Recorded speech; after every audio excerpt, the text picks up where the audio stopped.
Roguelike start. For years, the first-person shooter genre has been a dominant force in the games industry. You'd be hard-pressed to find a gamer who hasn't at the very least tried one, even if they don't actually own one. Over time, a small selection of franchises have dominated the market, defining the genre and creating the style of gameplay which has become ubiquitous with the AAA shooter. We've all played these games before, where the game boils down to little more than men with guns blasting away at other men with guns. For the purpose of creating a single-player campaign mode, this is typically stuffed into an uninspired good versus bad narrative, which serves only as a taster for the game before the player moves on to the main course, the multiplayer. With an overabundance of shooters that have little to no distinguishing features, you'd be forgiven for thinking that genuinely interesting FPSs are rare. Some of these games throw a little spice into the recipe by introducing sci-fi or horror elements, but on a purely mechanical level, many can certainly be accused of suffering with a lack of identity. The issue here isn't that these games are inherently bad. There can be something incredibly satisfying about shuffling off some virtual soldier's mortal coil. The problem is when the mechanics of the genre are distilled down into such a cut and dry mold. It alienates a huge range of players with an adventurous palette. The proof can be seen when we look at the success of games that break the mold. Overwatch is an excellent example, with its cast of colorful characters and wide range of different playstyles available to the player. Half-Life was hugely successful in part because it introduced more puzzle elements and a nuanced narrative into the mix.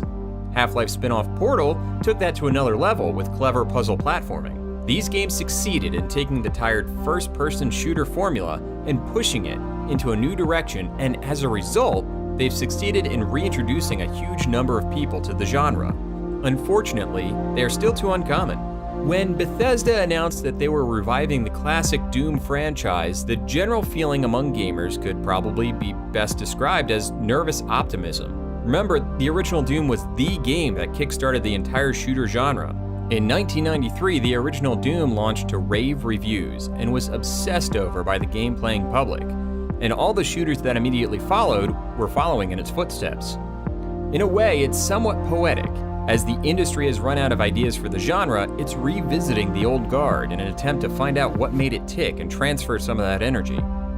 Bethesda had a choice to make in terms of the style they created for it, replacing the generic men with guns antagonist with demons and the gray military setting with a research facility on Mars.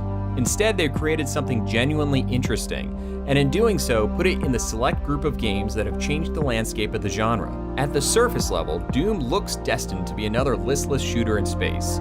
You play as an unnamed Marine trapped in space, forced to shoot your way past wave after wave of enemies. Hell, the guy even looks like Master Chief from the Halo series. Don't pretend you don't see the resemblance. However, this game has managed to avoid the pitfall of tedium by introducing one key mechanic which adds life, energy, and excitement without diluting any of the joy of virtual warfare: the glory kill. For those who haven't played the game, here's a quick guide to how glory kills work. When an enemy is sufficiently weakened, they become incapacitated for a few seconds, turning blue as they fall to their knees. When you see them turn blue, this is your cue to close in. When you're close enough, they'll turn orange, and at this point you can finish them off with a devastating and oh so satisfying melee attack. Let me tell you, there are few better feelings in life than ripping a demon's jaw apart and watching sweet health pickups spray out all over the floor. So what makes the introduction of Mortal Kombat-esque melee finishing moves feel so fresh and exciting in a shooter? The answer lies in the aggression of the enemies of Doom. The demons in this game are relentless. If you stand still even for a second, they will punish you by searching for any angle from which they can hit you. Sneaking behind you, charging you down, nothing is beyond them. They clearly have been designed with one goal in mind: fuck your day up, and when you respawn, fuck it up again.